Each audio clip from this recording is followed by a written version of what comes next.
Hi, this is probably the last video. It's about materialism and idealism.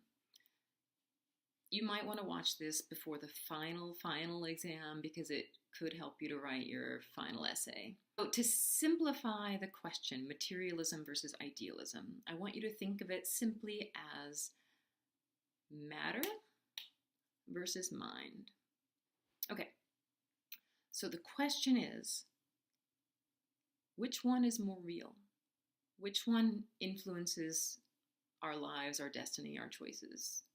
Materialism, matter, or idealism, mind? Okay, let me give you the materialist argument first. It's a very good argument. We know that the world is made of solid things. We bump into them, we work with them, we struggle to heat our houses. The world seems overwhelmingly material. We study science, physics, chemistry. This is the natural world. It's 100% material. The question is there anything else besides matter? Does anything else exist besides matter? And materialism says, no, not really. Just matter and its changing forms. That's all there is. So basically, anything that happens in the world happens according to natural laws of science, right? Why does a stone fall? Because of gravity. Why does a dog salivate? Because it sees food and it's got, biochemistry, evolution has made it that trigger in its brain, certain chemicals, it's going to salivate. Even our thoughts and words and emotions can be explained physically, as brain states. We are nothing but bodies in the end. Complicated pieces of material, for sure. Very complicated, but nothing more. What happens to ideas in this picture? Ideas don't really influence your behavior then. It's all chemical and physical laws. Think about this. This is important. Wake up. If you're only material, you're only bodies, then your ideas and your thoughts and your wishes don't have any effect. They seem to, but they don't. Because, hey, physical law is taking care of everything. When a stone is rolling downhill, like physics and gravity decides where it ends up. So in your life, you're the stone. There's a bunch of natural laws that decide everything, and what you think and what you wish for and what you expect, that's just a kind of illusion that makes it seem like you're choosing all these things. But really it's your body and it's your brain and it's your neurochemistry and genes and all that. A good example that I like is there's two different ways to explain love. You can say that it's all about the pheromones and then the oxytocin that gets generated, and you can do the whole chemistry of love, and you can say that's why you fall in love. Or you can that's the materialist view, obviously. Or you can reject that and say, my God, no, I don't love someone because of the chemical reactions. The chemical reactions are a byproduct of the fact that I think this person is interesting or funny or shares my values, or I like the way they move, or I find them, I have emotions and thoughts about this person, and then the chemicals come. So which comes first? The chemicals make you have the thoughts about being in love, or do the thoughts that you have about being in love make the chemicals happen?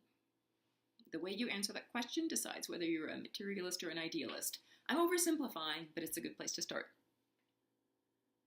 Okay, so again, simplified, materialism versus idealism is basically matter, bodies, versus mind, including your ideas, your beliefs, your feelings, your values. Values are very important. And which one causes the other? Now let's talk about idealism.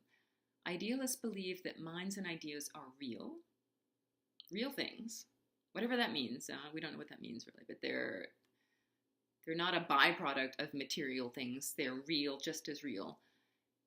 And they influence the world. They shape our behavior. Because we can think and speak and reason and write in language, books and poems and mathematical formulas in mathematical language, That creates a new reality, a reality of ideas. Also laws, also music. Is that real? In such a world where ideas are real, you can also even argue that truth is real, that beauty is real, that justice is real. And that's Plato. Truth, beauty, and justice are the most real things. Matter's the thing that doesn't exist forever. Matter is always changing and rotting and changing form. There's nothing real about that. It's always changing. It's not eternal. But truth is eternal. Beauty is eternal. Love is eternal, maybe. So Plato thought that ideas were more real because they never changed. And think of something like the definition of a circle, pi r squared, or the shape of it. That's not material. It's a pure idea, but it's never changed and it's never going to. How real is that? Okay, so that's it. I don't go any further into idealism, but it just, again, means that your ideas shape reality. Oh, I forgot to do the experiment. Think of something material. Think of a rock or a fire or a nuclear explosion. These are material things, right? But you had to think of them. They had to go through your consciousness. You had to have an idea of the material thing, right? Your idea of fire, or even your perception of fire. I have a heater right here. I can perceive the fire, but it's still going through my mind. So I have it, it's filtered through my consciousness always. So even material things are filtered through our minds. Consciousness is necessary for any experience of the material world. Consciousness is part of the material reality you see.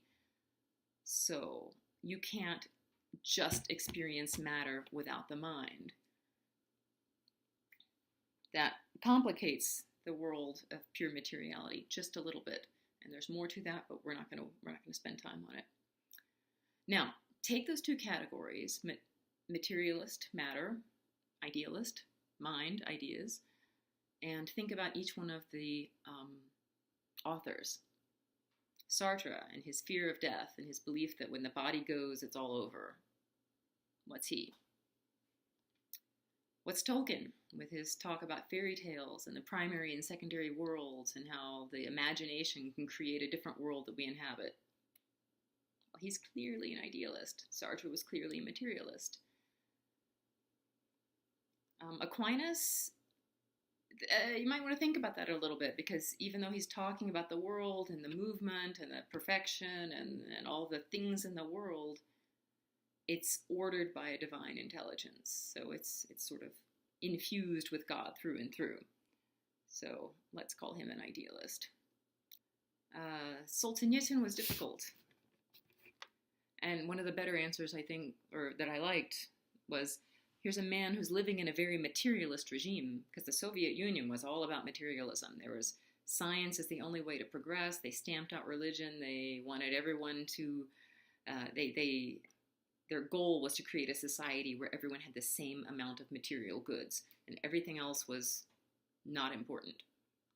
So it's a materialist world, but you've got an idealist person living in it, the professor, and his, attempts to fight that. That's why it's such a tragic story. William James, definitely, I'm going to put him as an idealist. You might argue with me. But anyway, that's something, I hope that gives you a better handle on those two terms, and that might help you for the final. And it's all in the recap that I wrote, probably more clearly, but sometimes people like to see a face. Go figure. Okay, thanks for listening.